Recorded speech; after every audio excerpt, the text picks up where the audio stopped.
बोलो सतगुरुदेव भगवान की जय। बोलो श्री वृंदावन बिहारी लाल की जय। जगदियाँ जोता वाली माता जी थोड़ी सदा हुई जय। ओम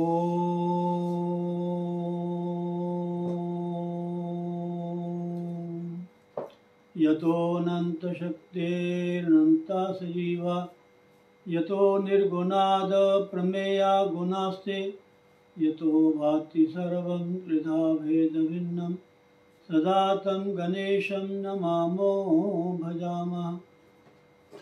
ॐ ब्रह्मानन्दं परमसुखदं केवलं ज्ञानमूर्तिं द्वन्द्वातीतं गगनसदृशं तत्त्वमस्यादिलक्ष्यम् एकं नित्यं विमलमचलं सर्वधि साक्षिभूतं भावातीतं त्रिगुणरहितं श्री सद्गुरुं तं नमामि।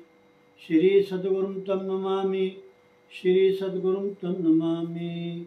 बोलो सद्गुरुदेव भगवान की जय। स्वामी दयाल जी महाराज की जय। स्वामी रमन जी महाराज की जय।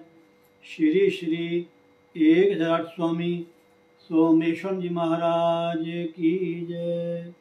जय जय श्री राधे। जय जय श्री राधे। जय जय श्री राधे श्याम। श्री कृष्ण गोविंद हरे मुरारे हे नाथ नारायण वासुदेव। श्री कृष्ण गोविंद हरे मुरारे हे नाथ नारायण वासुदेव। श्री कृष्ण गोविंद हरे मुरारे हे नाथ नारायण वासुदेव। हे नाथ नारायण वासुदेव। हे नाथ नारायण वासुदेव। हे नाथ नारायण वासुदेव। हे नाथ नारायण वासुदेव। हरे राम राम राम हरे हरे हरे कृष्ण कृष्ण कृष्ण हरे हरे हरे राम राम राम हरे हरे हरे कृष्ण कृष्ण कृष्ण हरे हरे। बोलो सतगुरुदेव भगवान की जय। बहुत ही गुरुदेव भगवान की परमपिता परमात्मा की अपार कृपा जो हमें नित्य प्रति सत्संग कथा कीर्तन साधना ध्यान हरि चर्चा करने का परम सौभाग्य प्राप्त होता है। ये बहुत ही एक सौभाग्य की बात है। आज थोड़ा समय लेट हो गया क्योंकि आज हमारे भारत के एक महान गीता मनीषी महामंडलेश्वर स्वामी ज्ञानानंद जी महाराज जिनका आज श्री कृपा कृष्ण कृपा प्रेरणा महोत्सव जो कि राधा जागरण के नाम से प्रतिवर्ष महती श्रद्धा के द्वारा हजारों भक्तों के द्वारा ये मनाया जाता है। आज पटियाला में ये कार्य था और मुझे भी वहाँ जाने का अवसर प्राप्त हुआ। महाराज जी का दर्शन किया, बहुत ही प्यार मिला।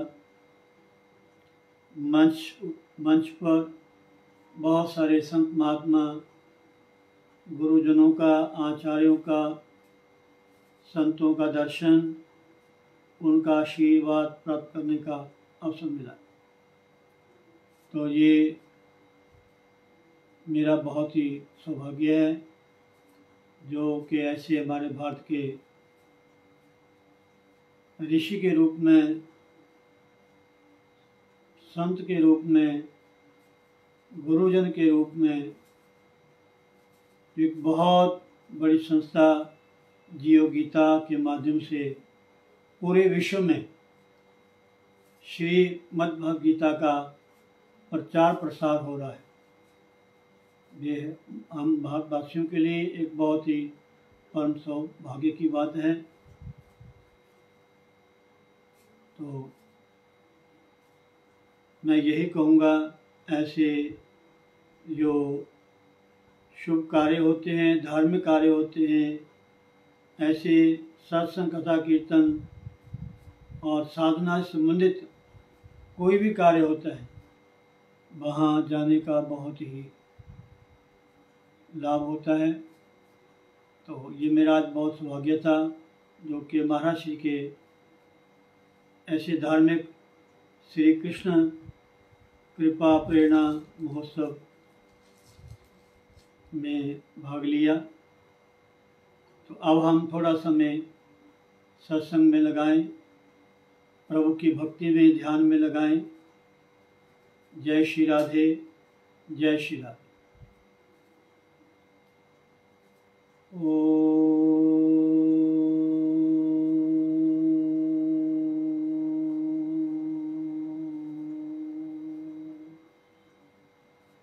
ध्यानमूलं गुरुर्मूर्ति, पूजामूलं गुरुपदम्, मंत्रमूलं गुरुर्वाक्य, मोक्षमूलं गुरुकृपा।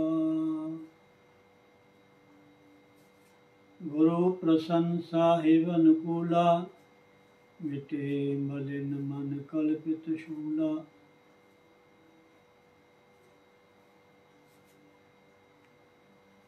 बहुत ही हम सब के ऊपर परमपिता परमात्मा की अपार कृपा है जो हम प्रतिदिन श्री गुरुदेव भगवान के ऐसे दिव्य स्थल में बैठ कर के गुरुदेव भगवान की सन्निधि में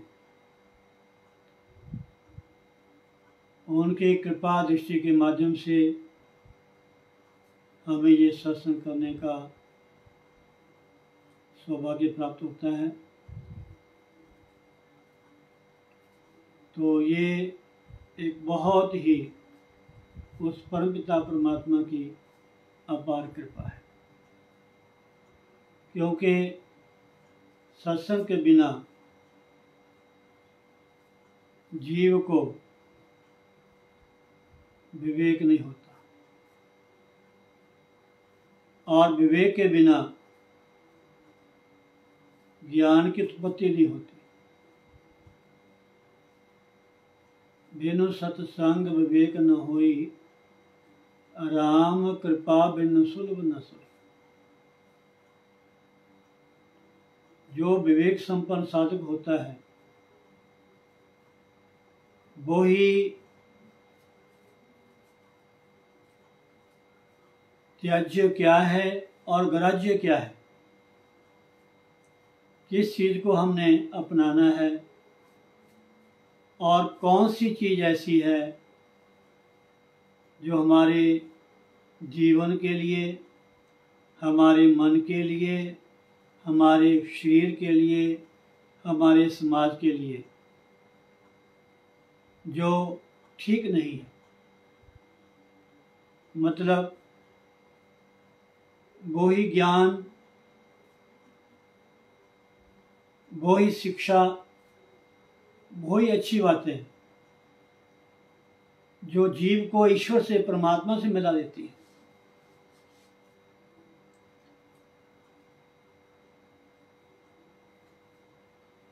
और वो ही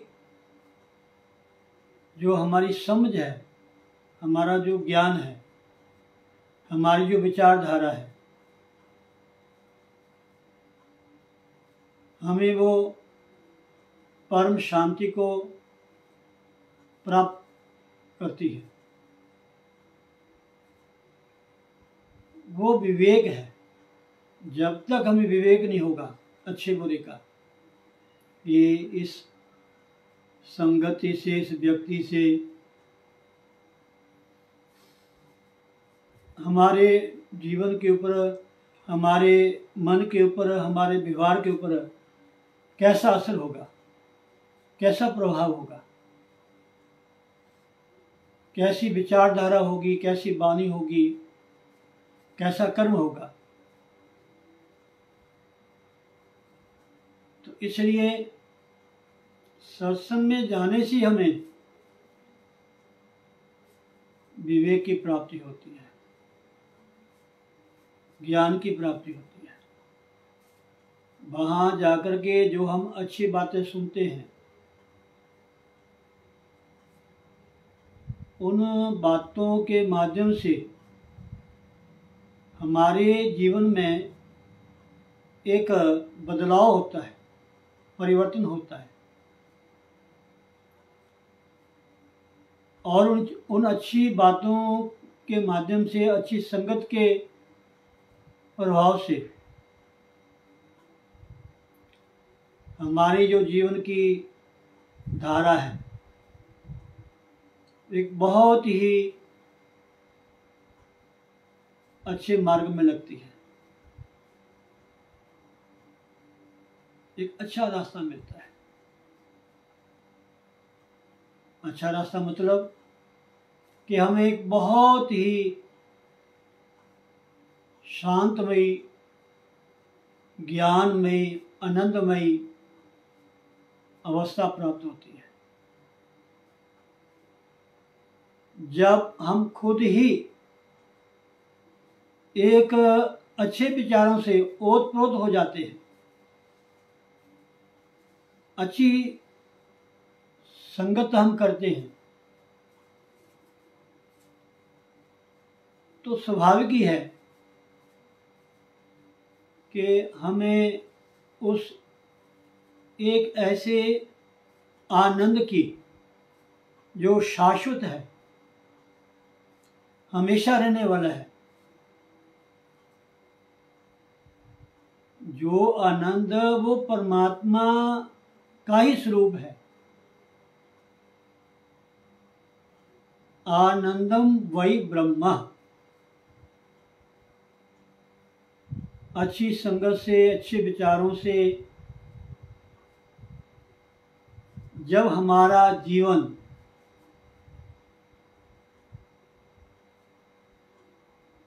आनंद में बनता है, परम शांति को प्राप्त करता है, तो वो जो आनंद है, जो सुकून है, वो जो ईश्वरीय शक्ति है, उससे औरों को भी लाभ होता है। जब हम खुद ही आनंद में जीवन व्यतीत करेंगे,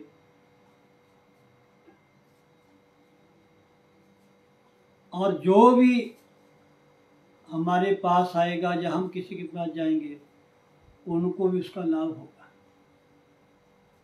इसलिए आप संसार से जुड़ेंगे, संसार में विचरेंगे, संसारी बातों को बार बार सुनेंगे, तो कुदरती स्वाभाविक ही है आपके मन में विकृति आएगी, विकार आएगा।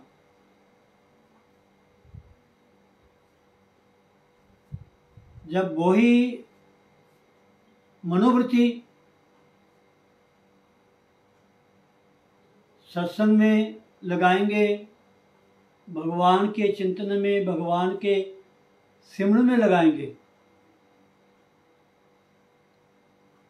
हमें तो आनंद आएगा ही आएगा, सुनने वालों को भी, देखने वालों को भी उसका लाभ होगा। देखो ना, हम कहीं अंधेरे में जा रहे हैं, अगर हमारे हाथ में कोई प्रकाश है, रोशनी है, उससे हमें तो लाभ होगा ही होगा। रास्ते में चलने से हमें कोई ठोकर नहीं लगेगी, और जो भी हमें मिलेगा उनके प्रकाश का लाभ मिलेगा। प्रकाश कह लो, ज्ञान कह लो, आनंद कह लो, ये सत्य बात। जैसी संगति करोगे वैसे आपके मन में विचार आएंगे। आप थोड़ा समय बैठ के देखो, सत्संग में अपने मन को लगा के देखो। बस एक बार मन सत्संग की धारा में जुड़ गया तो मन को इतना आनंद आएगा, इतनी शांति आएगी महाराज, कि वहां से हटने का मन ही नहीं करेगा। भले हमारे आसपास में कैसा भी माहौल हो, कैसी परिस्थिति हो, लेकिन जब हमारा मन उस परमानंद परमात्मा के साथ जुड़ता है, सत्संग के माध्यम से, ध्यान के माध्यम से, योग के माध्यम से, हरि नाम चर्चा के माध्यम से, हरि नाम संकीर्तन के माध्यम से,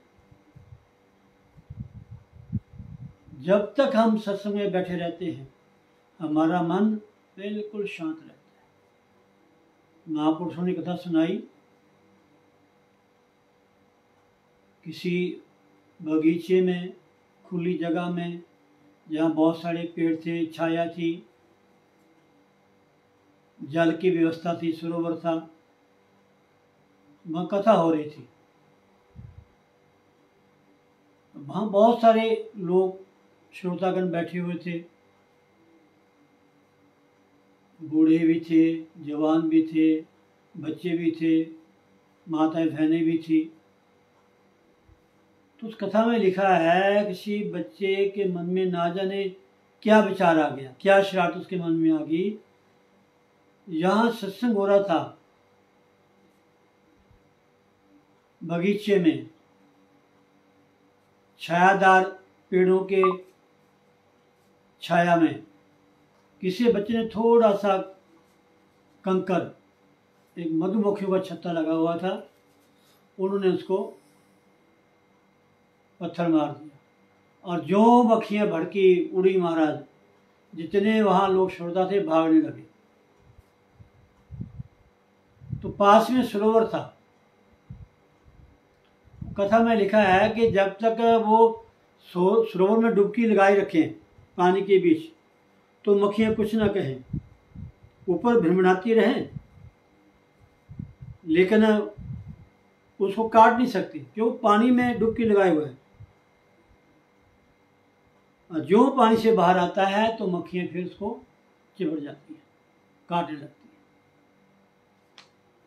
हैं। ऐसे ही जब हम सत्संग रूपी जल में, गंगा में अवगाहन करते हैं, डुबकी लगाते हैं,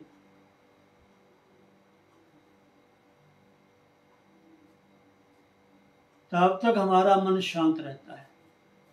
जो वहां से अलग हो ही नहीं, तो संसार की जो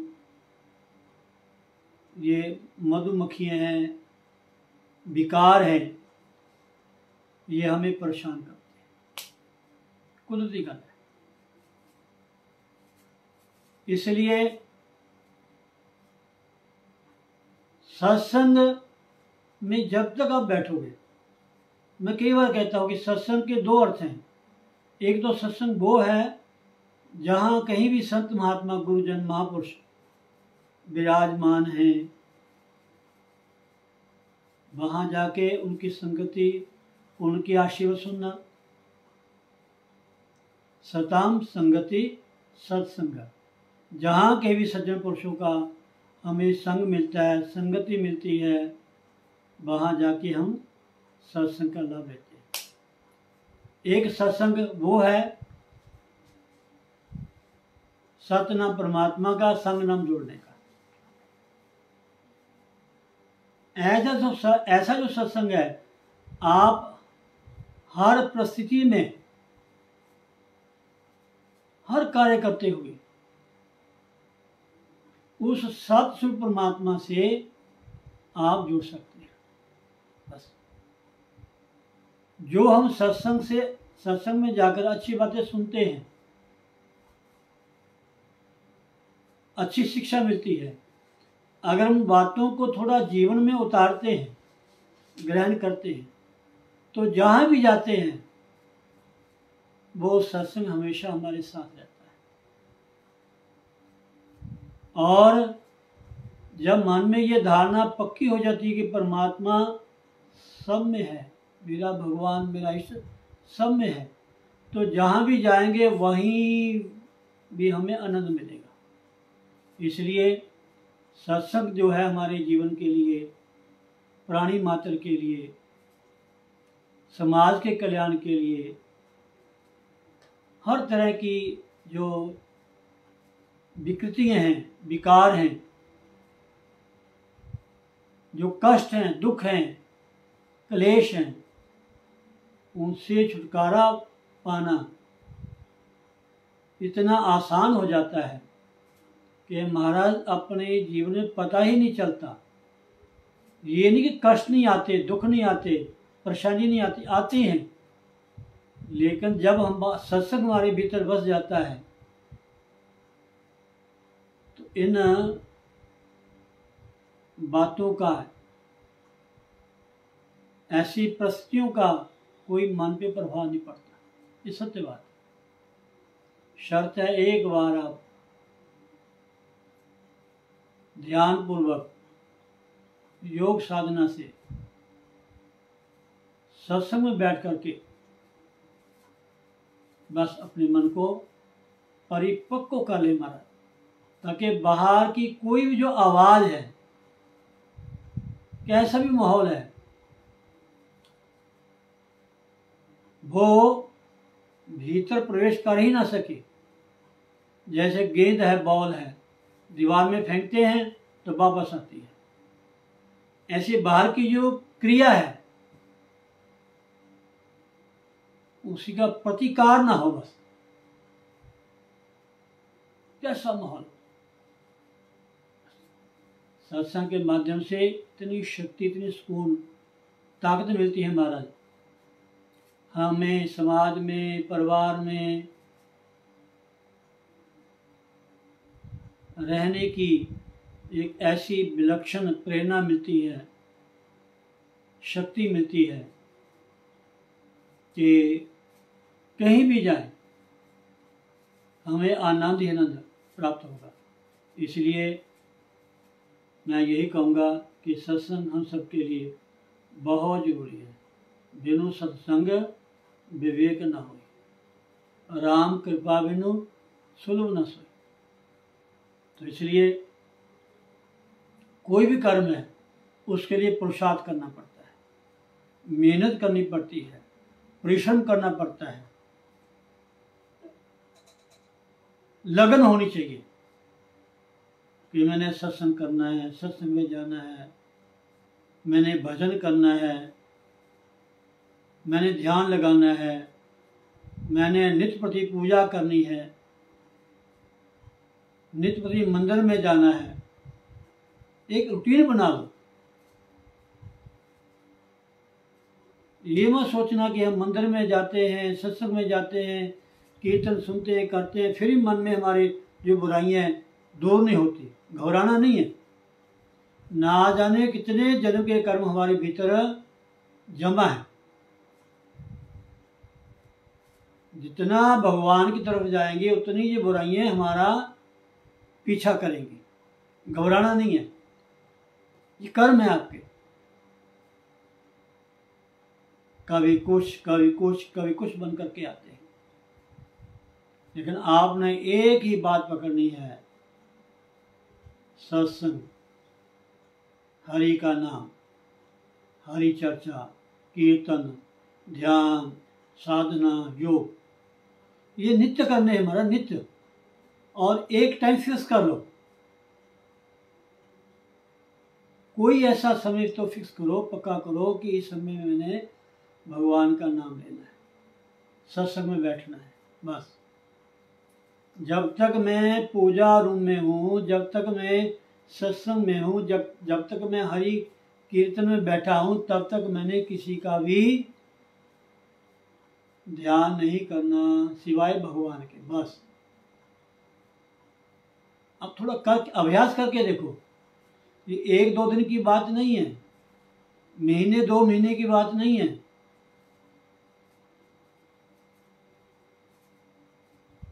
बहुत समय सत्संग करना पड़ता है। बर्तन में कोई वस्तु पड़ी हुई है, अब उसमें कोई और वस्तु डालनी है तो पहले वाले को खाली करना पड़ेगा। हमारे भीतर अनेकों जन्मों की विकृतियां हैं, कर्म हैं। जब भी साधना करते हैं, भजन करते हैं, सत्संग करते हैं, कीर्तन करते हैं, वो स्मृति जन्य संस्कार जो हैं, कभी किसी रूप में, कभी किसी रूप में, कभी किसी रूप में वो आते हैं। कई मन कहता है बहुत हो गया, छोड़ो, बहुत टाइम हो गया, लेट हो गए। कभी शरीर में दर्द होती है, कभी थकावट होती है। ये उन्हीं को महसूस होती है जिनको सत्संग से प्यार नहीं है, जिसको अपनी आत्मा का कल्याण नहीं करना, वो सत्संग नहीं बैठ सकता। सत्संग वही बैठेगा जो चाहेगा कि मैंने अपना कल्याण करना है, मैंने बंधनों से छूटना है, मैंने उस परम शांति आनंद को प्राप्त करना है। हम सोचते हैं कि धन से सुख मिलेगा, कोठी कारों सुख मिलेगा, परिवार सुख मिलेगा, साधनों सुख मिलेगा। नहीं नहीं, वो क्षणिक सुख है। मिलता है तो सुख अनुभव होता है, जब बिछोड़ता है तो दुख की प्राप्ति होती है। तो सुख और दुख से ऊपर उठ जाना वो सत्संग है, वो आनंद की अवस्था है।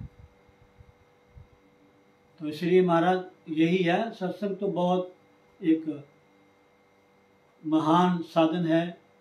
जितना ज़्यादा करो उतना ही कम लगता है।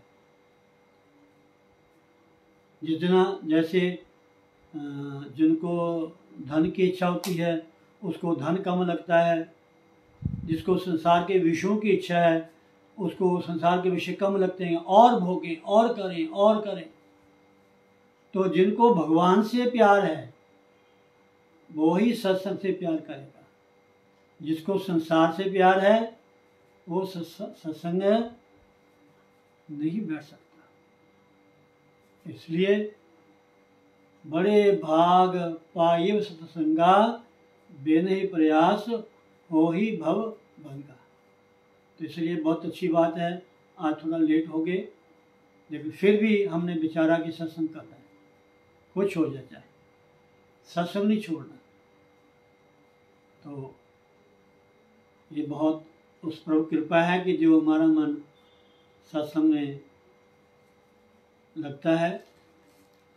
तो बहुत अच्छी बात है। मैं यही कहूँगा कि आप रोज़ सवेरे प्लीज़ सत्संग सुनो, कथा सुनो, कीर्तन करो, तीर्थों का सेवन करो, दान पुण्य करो, कुछ भी करो, लेकिन जब तक आपने अपने गुरु का जो नाम दिया हुआ है उसका सुबह और सायंकाल शाम को बैठ के आपने जप करना। बस